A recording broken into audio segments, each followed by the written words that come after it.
90 రోజుల కోర్సు పూర్తి చేస్తే చాలు 100% ప్లేస్మెంట్ సపోర్ట్ తో సాఫ్ట్వేర్ జాబ్ మీ సొంతం. వెంటనే కోడ్ జ్ఞాన్ డెస్టినేషన్ ని సంప్రదించండి.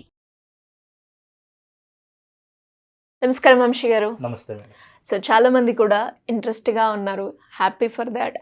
అండ్ నెక్స్ట్ ఎప్పుడు ఉండే అవకాశం ఉందంటారు క్లాసెస్కి? ఎస్ మేడం, మనది వచ్చేసి ఇప్పుడు upcoming Sunday topper study secret అనే వర్క్షాప్ని డిజైన్ చేస్తాం మేడం.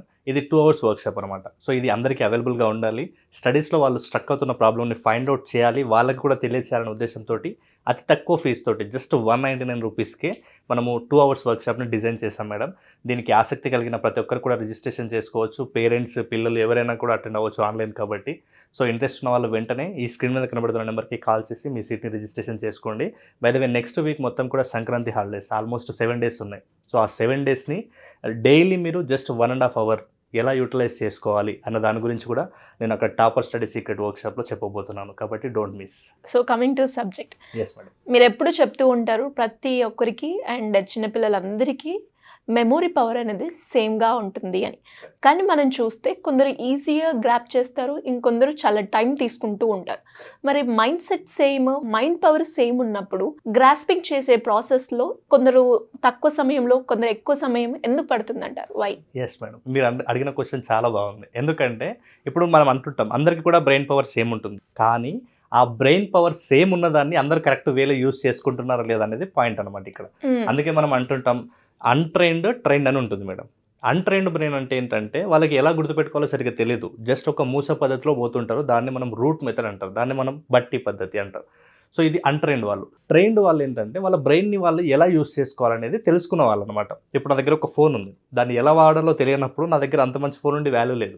ఒక రిమోట్ ఉంది, దాన్ని ఎలా వాడాలో తెలియనప్పుడు ఆ రిమోట్ నా దగ్గర ఉండి వాల్యూ లేదు. సేమ్ అలాగే బ్రెయిన్ అందరికీ సేమ్ ఉంది, కానీ దాన్ని యూజ్ చేసుకునే ఆ బ్రెయిన్ పవర్ని ఎలా ఇంప్రూవ్ చేసుకుంటారు, ఎలా గ్రాస్పింగ్ పవర్ని పెంచుకుంటారు అన్నది పర్సన్ టు పర్సన్ డిఫరెన్స్ ఉంటుంది మేడం. సో దాంట్లో ఫస్ట్ వచ్చేసి ఒకవేళ మాకు బాగా గ్రాస్పింగ్ పవర్ రావాలి అనుకుంటే ఫస్ట్ టైంని బాగా యూజ్ చేసుకోవాలి. సో దీంట్లో ప్రతి పిల్లలకి కూడా, ప్రతి పేరెంట్ కూడా పిల్లల గ్రాస్పింగ్ పవర్ పెరగాలి, వాళ్ళు సమాజంలో కొంచెం ఆర్డినరీగా కాదు ఎక్స్ట్రాడినరీగా ఉండాలి అనుకుంటున్న ప్రతి పేరెంట్ కూడా ఒక హ్యాబిట్ని అలవాటు చేయాలి వాళ్ళ పిల్లలకి. బై ద వే వాళ్ళు కూడా అలవాటు చేసుకోవాలి. అదేంటంటే ప్రతిరోజు ఉదయం నిద్ర లేవడం అనమాట. ఎందుకంటే ఇప్పుడు ప్రతిరోజు మనం ఉదయం నిద్ర లేసినప్పుడు కనీసం ఒక 2 గంటలు ముందుగా నిద్ర లేసినా మనకు ప్రతిరోజు కూడా 2 గంటలు మిగిలితే ఒక వారంలో మనకు 14 గంటలు సేవ చేసిన వాళ్ళు ఉంటాం. కాబట్టి నేనేమంటున్నానంటే ప్రతి 2 hours ఎందుకు మరి ఎర్లీ మార్నింగ్ లేవాలి, ఎర్లీ మార్నింగ్ లేసి ఏం చేయాలి? చాలామంది ఎందుకు నిద్ర లేవారంటే ఈవెన్ పేరెంట్స్ అయినా పిల్లలైనా నిద్ర లేసి ఏం చేయాలో తెలియకపోవడం వల్ల నిద్ర లేవారు. సో ఫస్ట్ మనం ఏమంటే నిద్ర లేచిన తర్వాత వ్యాయామంని అలవాటు చేయాలి మేడం. ఫస్ట్ ఎందుకు వ్యాయామం అలవాటు చేయాలంటే మొబైల్కి ఎప్పుడైతే మనం ఛార్జింగ్ పెడితే అది 100% మార్నింగ్ అయితే డే మొత్తం ఎలా హెల్ప్ అవుతుందో మనం వ్యాయామం చేసినప్పుడు మన బ్రెయిన్ పవర్, మన బ్రెయిన్ సెల్స్ కూడా అంత యాక్టివ్గా ఉంటాయి అన్నమాట. కాబట్టి వ్యాయామం చేయడం అనేది ప్రతి పేరెంట్ కూడా వాళ్ళ పిల్లలకి నేర్పించాలి. అప్పుడే బ్రెయిన్లో ఉన్నటువంటి ఆ న్యూరాన్స్ ఏదైతే ఉందో అది టెన్షన్కి గురి కాకుండా న్యూరో ప్యాటర్న్స్ అనేది చాలా కామ్ డౌన్గా ఉంటాయి. దెన్ వ్యాయామంతో పాటు వాకింగ్ కూడా చేయించవచ్చు. వాకింగ్ చేయడం వల్ల ఎండార్ఫిన్ అనే హార్మోన్ రిలీజ్ అవుతుంది. పిల్లలు కొంచెం కామ్ డౌన్గా మైండ్లో ఎలాంటి అలజడి లేకుండా ఉండగలుగుతారు. కాబట్టి ఎర్లీ మార్నింగ్ లేచిన తర్వాత వాకింగ్ అండ్ మెడిటేషన్ అనే దానికి ఖచ్చితంగా ప్రయారిటీ ఇవ్వాలి. దెన్ నెక్స్ట్ వచ్చేసి పిల్లలకి చదవడం మీద ఎక్కువ ఫోకస్ చేయించాలి నిద్ర లేచిన తర్వాతనే. ఎందుకు చదవడం మీద ఎక్కువ ఫోకస్ అంటే మనం ఎర్లీ మార్నింగ్ మెడిటేషన్ దాంతోపాటు వాకింగ్ చేయడం వల్ల మన బ్రెయిన్లో ఆ న్యూరో ప్యాటర్న్స్ అనేవి కూడా కామ్ డౌన్గా ఉంటాయి, అన్ని న్యూరాన్స్ కూడా యాక్టివ్గా ఉంటాయి. సో అలాంటప్పుడు ఇప్పుడు మనము చిన్నగా అబ్జర్వ్ చేస్తే నిన్న నైట్ పడుకునేటప్పుడు ఒక చదివామనుకోండి, అది మనకు అంత క్లారిటీగా అనిపించదు. అంటే మనం చదివింది మనకు గుర్తున్నట్టు కూడా అనిపించదు, బహుశా అర్థం కూడా కాదు కొన్ని లెసన్స్. కానీ అదే నెక్స్ట్ డే మార్నింగ్ చదివితే అసలు నేను నిన్న నైట్ చదివితే నాకు ఏం అర్థం కాలేదు, ఇప్పుడు చదివితే ఇంత స్పీడ్గా నేను నేర్చుకోగలిగానా అన్న ఫీల్ వస్తుంది. అది ఎందుకు వస్తుంది అంటే మనకు అక్కడ మన బ్రెయిన్ న్యూరల్ ప్యాటర్న్స్ అనేది చాలా కామ్ డౌన్గా, ఎలాంటి అలజడి లేకుండా, ఎలాంటి డిస్టర్బెన్స్ లేకుండా ఉంటుంది. ఎందుకంటే ఇప్పుడు ఎర్లీ మార్నింగ్ మనకు ఎవరు ఫోన్ చేయరు, మనతో మాట్లాడడానికి ఎవరు రారు, మనకు ఎలాంటి సౌండ్స్ కూడా రావు.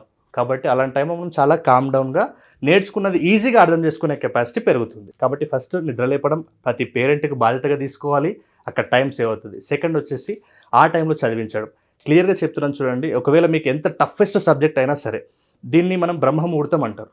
అంటే ఆ బ్రహ్మముహూర్తంలో ఏదైతే మనం స్టార్ట్ చేసి దాని ప్రాముఖ్యత చాలా ఉంటుంది, బ్రహ్మముహూర్తం యొక్క ప్రాముఖ్యత. సో ఎందుకు అంటే ఆ టైంలో ఇప్పుడు మనం పద్యాలు వల్ల వేయడం, శ్లోకాలు వల్ల వేయడం, పురాణాల నుంచి కూడా మనకి టైం యొక్క ప్రియారిటీ అనేది ఉంది. కాబట్టి స్టడీస్కి ఆ టైంలో ప్రియారిటీ ఇవ్వండి. దెన్ నెక్స్ట్ వచ్చేసి వెరీ వెరీ ఇంపార్టెంట్ ఫుడ్. ఇప్పుడు మనం అంటుంటాం ఒక వెహికల్ ఉంది, ఒక పెట్రోల్ పోయాల్సిన కార్లో డీజిల్ పోస్తే ఎంత ప్రమాదమో హెల్దీ బాడీలో అన్హెల్దీ ఫుడ్ తీసుకుంటే కూడా అలాంటి ప్రమాదమే జరుగుతుంది. కాబట్టి మనం హెల్దీగా ఉండాలి అనుకున్నా, మనం చేసే పనులు మనం యాక్టివ్గా చేయాలనుకున్నా కూడా ఖచ్చితంగా మనం తీసుకునే ఫుడ్ అనేది చాలా మ్యాండేటరీ అవుతుంది.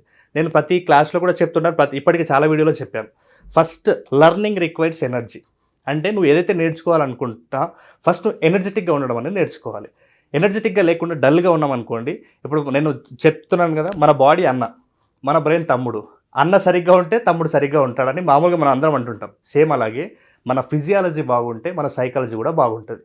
కాబట్టి ప్రతి ఒక్కరు కూడా ఫుడ్కి ప్రియారిటీ ఇవ్వాలి. దాంట్లో వచ్చేసి ఫస్ట్ మిల్లెట్స్, ఎక్కువ ప్రోటీన్స్ ఉండే ఫుడ్, విటమిన్స్ ఉండే ఫుడ్ను, లేకుంటే ప్రతిరోజు కూడా ఎగ్ ఇవ్వడం, ఇలాంటివి తీసినప్పుడు మన లోపల మన బాడీకి ఏదైతే పోషకాలు అవసరమో అవి అందినప్పుడు మన బ్రెయిన్ కూడా యాక్టివ్గా పనిచేస్తుంది. ఇంకా ఒక అపోహలు ఉంటుంది ఇక్కడ, ఈ ఫుడ్ ఐటమ్ తింటే బ్రెయిన్ పవర్ పెరుగుతుందా అంటే బ్రెయిన్ పవర్ పెరగదు. ఇది ఒక అపోహ మాత్రమే. మనం కొన్ని ఇలాంటి ఫుడ్స్ తిన్నప్పుడు బ్రెయిన్ చురుకుగా పనిచేయడం స్టార్ట్ అవుతుంది. బ్రెయిన్ పవర్ పెరగాలంటే బ్రెయిన్ పవర్ పెరిగేదానికి సైంటిఫికల్గా ప్రూవ్ అయిన టెక్నిక్స్ ఏమైతే ఉన్నాయో వాటిని మనం ఫాలో అయినప్పుడే బ్రెయిన్ పవర్ పెరుగుతుంది. ఇలాంటి ఫుడ్ తీసుకోవడం వల్ల చురుకుగా ఉంటుంది. చురుకుగా ఉంటే మనం చెప్పాం కదా, లెర్నింగ్ రిక్వైర్స్ ఎనర్జీ అని. సో మనం ఎనర్జెటిక్గా ఉండి ఎక్కువ నేర్చుకుంటాం. కాబట్టి మనకు ఆటోమేటిక్గా ఎక్కువ నేర్చుకున్న వాళ్ళం అవుతాం. దెన్ నెక్స్ట్ ఇంకా ఈజీ వేలో గ్రాస్పింగ్ చేయాలి అంటే వీటితో పాటు అంటే ఎర్లీ మార్నింగ్ లేస్తాం, దాంతోపాటు రీడింగ్ ఆ హ్యాబిట్గా మార్చుకుంటాం, తర్వాత వచ్చేసి ఫుడ్ మంచిగా తీసుకుంటాం, నెక్స్ట్ వచ్చేసి స్టడీ స్కిల్స్ని ఇంప్రూవ్ చేసుకోవాలి. ఇప్పుడు చాలామందికి నేను అంటుంటాను, ప్రతి ఒక్కరికి కూడా చదవాలని ఉంటుంది, కానీ ఎలా చదవాలో తెలియక ఆగిపోయారు.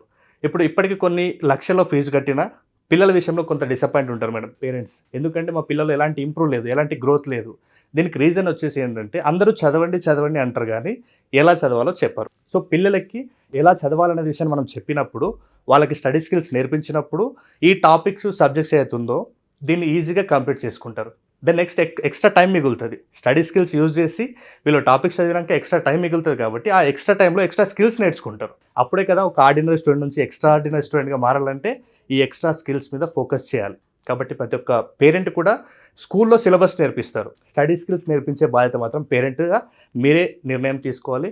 కాబట్టి మీ పిల్లలకి స్టడీ స్కిల్స్ టీచ్ చేసినట్లయితే వాళ్ళు ఆటోమేటిక్గా వాళ్ళ గ్రాస్పింగ్ పవర్, ఈ హ్యాబిట్స్ అన్నింటి కూడా వాళ్ళు ఇంప్లిమెంట్ చేస్తే వాళ్ళ గ్రాస్పింగ్ పవర్ పెరిగి ఆటోమేటిక్గా వాళ్ళు కూడా అందరికంటే కూడా ఒక అడుగు ముందు ఉండడానికి ఖచ్చితంగా ప్రయత్నం చేస్తారు. థ్యాంక్ యూ అండి, thank you so much. Thank you madam.